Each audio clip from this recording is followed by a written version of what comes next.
మాజీ మంత్రి కేటీఆర్ ఎమ్మెల్సీ కవితతో పాటు జగదీష్ రెడ్డి జైలుకు పోవడం ఖాయమన్నారు మంత్రి కోమటిరెడ్డి వెంకటరెడ్డి. కాళేశ్వరంతో పాటు అన్ని అక్రమాలపై విచారణ కొనసాగుతుందని చెప్పారు. అక్రమాలు, అవినీతి చేసిన ఏ ఒక్కరిని విడిచిపెట్టమన్నారు.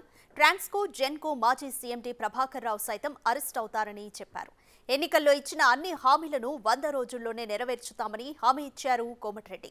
కేసీఆర్ సర్కార్ నిర్వాకం వల్ల రాష్ట్రం ఆగమైందని, అందుకే హామీల్లో కాస్త జాప్యం జరుగుతోందని చెప్పారు.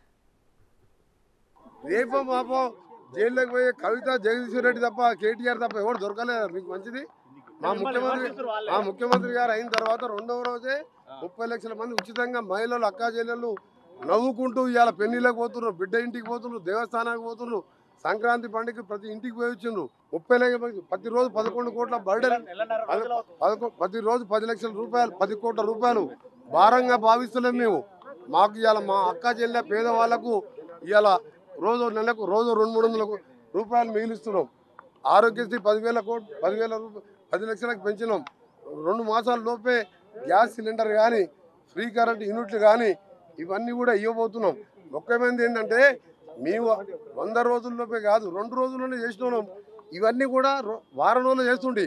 కానీ మా కర్మ గవర్నమెంట్ వచ్చిన మొదటి క్యాబినెట్లో ప్రభాకర్ రావు అనే 82 ఏళ్ల ముసలా యంగ్ యువకుని పెట్టుకొని 70,000 కోట్ల రూపాయల నష్టాల బారుపడి యాదాద్రి, భద్రాద్రి, ఛత్తీస్గఢ్ కరెంట్లో కొనుగోలులో, ప్లాంట్ నిర్మాణంలో నామినేషన్ బేసిస్ మీద 70,000 కోట్లు నష్టాల పరిచిన ఆ పెద్ద మనిషి మీటింగ్ ముఖ్యమంత్రి గారు పిలిస్తే కూడా రాకుండా తప్పిపోయాడు. ఏడ దాచుకున్న పోలీసు వాళ్ళు వయసును చూడరు. 9 ఏళ్ళైనా అరెస్ట్ చేసి జైలు వేస్తారు. ఇంక్లూడింగ్ జగదీష్ రెడ్డితో పాటు ఆ దివాళా తీసిన డిపార్ట్మెంట్ని సెట్ చేసుకుంటూ రిజ్వీ లాంటి సమర్థమైన అధికారులు వేసి వచ్చే నెలలోనే 200 యూనిట్లు చేస్తున్నాం. ఇంకొకటి ఏంటంటే ఫ్రీ కరెంటు వెంకరెడ్డి గారు అన్నారు, ఆయన దగ్గరికి పోండి అని చెప్తున్నారు కదా. నేను ఒకటే చెప్తున్నా, 30 లక్షల మంది యువకులకు 3,116 అన్నాము. 3,000 అంటే 30 లక్షల మంది యువకులు ఆ రోజు మీరు రెచ్చగొట్టుంటే మీ ఫామ్ హౌస్లు, ఇండ్లు అన్నీ కూడా బద్దలు కొట్టేవాళ్ళు. ఇవాళ మాకు 100 రోజులు టైం అడిగినాం. 100 రోజుల్లోపే అన్నవారిని మీరు చెప్పుతో కొట్టండి. అంత ధైర్యం లేకపోతే బుద్ధిగా ప్రశ్నించండి. మీరు దళితుని ముఖ్యమంత్రి చేస్తే తల తీసేసుకుంటారన్న మీ నాయనకి ఇంకా తల ఉందా లేదా?